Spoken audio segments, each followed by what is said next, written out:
Leadership styles. Now, this topic is highly relevant because we tend to believe that transformational style is the only style, or we kind of think about it as the best style. But that's not correct. In fact, there are different approaches to leadership. There are different ways of leadership depending on the differences involving the challenges. Company to company, business to business, nature of the company also plays, and even the culture of the environment plays a role in determining what sort of a leadership is needed. First one is a bureaucratic leadership. Let's take a look at it. Now, this is very straightforward. You follow the rules, follow the procedure. Just there are set systems, set ways of doing things, and don't change it. Just do it. That's the style. We call it the bureaucratic leadership. There's no flexibility. Whatever the set format, whatever the set way, has to be the only way. There's no chance of innovativeness. There are a lot of tested and proven ways. So there's no chance for unproven ways in running the place or running the company. This may be rather unpopular. People may not like bureaucratic leaders. They're very inflexible, very rigid, just want others to follow exactly the same way. That's how those leaders are. But you need that kind of leadership in high risk stations. Imagine a power station, perhaps a harbor, maybe an airport, even a train station, right? Think of a nuclear facility, think of a chemical production facility where the risk is very high. Imagine something like making of a building structure of a making the structural development of a bridge or something. There are high risk scenarios where the danger is abound, where you have to have these kind of issues where the safety is a thing to worry about. So there are the set procedure, the proven ways have to be followed, even military for that matter. And yes, not just that, even finance management, right? There are lots of ways, set systems with regard to the finance management. Auditing and accounting, you have no other way to change about it. Yes. So these tasks are very, very routine. Think of the government procedures. So they are age-old systems. So there's no other way other than to follow the way. So that's the bureaucratic style of leadership. The next one is, the charismatic leader. This person think a lot about himself, and the people around him also think a lot about him. And the very reason that the company is kind of taking the next level improvement is the leader himself.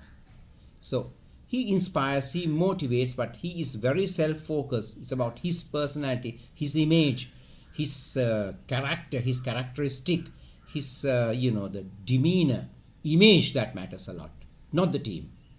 And he may not that be willing to follow others' advice. He believes that he is right. It won't be easy for him to change his mind. Look at this leadership. There are people actually who change the world, and the very reason they became successful has been the reason that they've been the people that others followed, due to their image, due to their stature, due to their competence, due to their brilliance. Take a look at them. Be it Nelson Mandela, Churchill, Napoleon Bonaparte, he was a French emperor, and of course Mahatma Gandhi. Charismatic they've been. They knew the challenges and they knew how to overcome them, and the followers trusted them. You do see this similar leadership even today, right? Take a look at these people. Richard Branson, he was a man, the visionary leader of Virgin group of companies, a British-based group of companies. You know who this is, right? He has the world's highest number of, the membership or the followers, billions in Facebook, and of course other modes that he used as well. And of course Steve Jobs, him, Jack Ma. So they can transform the teams, no question about it. But it's not the team that matters. It's his personality, his views, and the tendency of the followers to follow him, come hell or high water. That kind of movie heroes like. When you watch a movie, you always see the hero as one who, with all the answers. He spends less time discussing. He has the ideas. The team just look up to him and follow him. So charismatic leadership is not uncommon in whenever we have, very innovative thinking, extremely new kind of businesses. Charisma of the leader plays a role. Then the servant leader. This is pretty common in sports. Think of a sports leader, a coach. The leader has to show the way. He has to know how to do it. He should show the team how it should be done. He actually gets down to the level of the team and work with the team, nurture the team, talk to the team. He's one with a lot of good values that people would follow without question. People respect, right? Due to his nature, his ways. He's generous. He's very good at building teams. And yes, he works with the team. But yeah, he's not much into this image building, personality development. There's not much of an aura around him. He creates trust and he creates very open communication. But he might not be the person willing to make tough decisions like removing people, getting new people. He believes in nurturing what you have at the moment. Right? He trusts the team like nobody else. Doesn't think of him. He's a brilliant servant leader. One reason for Sri Lanka cricket success out of the real disaster we were in a few years back. And then the transactional leader. He is no nonsense. He's not the guy to, come up with innovative ideas. He's not one to talk and inspire. He would give you the work and expect you to perform. You perform well, you stay. If you don't, you go. And very practical, highly logical, direct person. You can easily read this man. He will tell exactly what he wants. He will tell exactly what he thinks. And generally he believes in, short-term ideas. Right? He's not exactly popular among the team people, but the ambitious people, ambitious employees may like a person like a transactional leader, because a transactional leader might discover, identify, recognize the talented employees and push them up. That quality is there in a transactional leader. So ambitious employees, those who have their own goals, might like to work under a transactional leader, because you get a better deal from someone like that. Problem is, he's not into motivation, he's not into long term, he's not into creative ideas. He would tell you exactly how it should be done. Well, that's the way it should be done. So it's different to bureaucratic. He will not have other systems to follow like a bureaucratic leader. This guy will have his own system that the team will have to follow. And he's not exactly that much into patience. He would want the results, and results fast. Lots of modern day billionaires are transactional leaders. This is what Bill Gates says. Right? You show it to the people, tell them how to do, and when they do it, that's it. So most of the big shot rich people, highly demanding business leaders tend to be transactional leaders. They're not emotional. They just value people on the way that you do the work or the quality of your work. They're not into relationship building. Of course, the most popular, no question, inspiring and shared vision, yes. Transformational leadership, she's very good at motivating the team, talking to the team, getting the best out of the team, and always pushing the team or pulling the team to higher levels of performance. No question, the productivity is best under a transformational leader. Change is the best forward looking under a transformational leader. And of course, self-development, team development, individual development is also best under a transformational leader.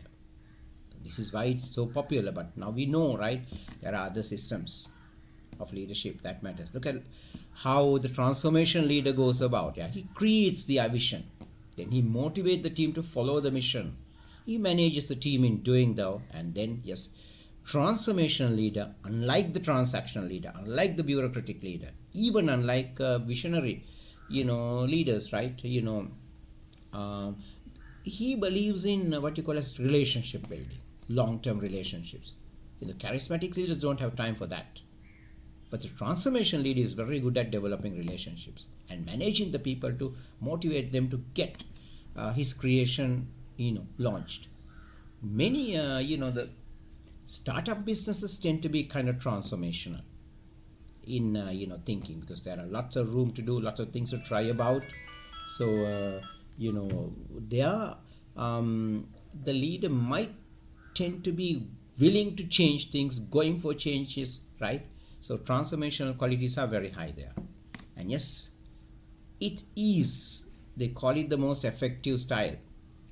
Look at the qualities. Yes, the integrity is there. He is a humble person, the person whom others trust, others value, others respect. And yes, he's accountable for what he does. He's aware of what's going on about himself. So he's a different. He always tries to be different to the others. A transactional leader never tries that. He would be similar to the other transactional leaders. But when it comes to a transformation leader, he would want to be one with a difference from even other transformation leaders. He is very good at problem solving. And yes, he has a best skill in identifying his team, emotional intelligence, and getting the best out of the team. So these are unique characteristics of a package of qualities. A strong sense of personality in a transformational leader. Yeah. They're people with vision. Take a look at them. They've been there from the age-old era, right? Like Henry Ford, who made the Ford company a miracle, one who invented the assembly line system, right? Ratan Tata, the Indian version, who made a very, very basic motor manufacturing company like Tata into one of the world's greatest in innovation, in variety and all that. Take a look at Muhammad Yunus, the man who made the Grameen system of Bangladesh. It's one singular thing that made Bangladesh rise from poverty into one of the the most advancing, or rather fastest advancing nations in the world. Although being in the third world, Bangladesh has a GDP of over 500 billion US dollars. So his foundation in empowering women played a big role in development of Bangladesh. Take a look at him. Elon Musk. Lots of creativity, lots of new ideas. He made business where no one saw opportunities. Yes, he's the only one who ventured into space as well. But my interest is in these two, and you have to find who they are. This is the man who invented Instagram. First name is Kevin Systrom, and it's his innovation that has taken the young generation into into the current levels of information sharing, or the opinion sharing. Facebook later bought it. Current Instagram is not exactly what Kevin Systrom would want, but his creativity, his ingenuity, his transformational ideas help create this fantastic the platform. And this is Melinda, and she's the one who created Canva login, probably the world's most popular the design platform. And she's just a very young personality, come from Australia, and her new thinking, new ideas, new ideologies actually, right, to create a platform where lots of people could utilize its values free of charge. Yes, there's a paid aspect, but she made a lot available free, and created opportunities for the people to kind of keep developing it further. A transformation leader. So it'd be better if you focus on these two characters. While the older generation may be inspiring, but none more so than these people, right? The creator, inventor of Canva, as well as the man who made Instagram. Transformation leadership. Catch you in another lesson.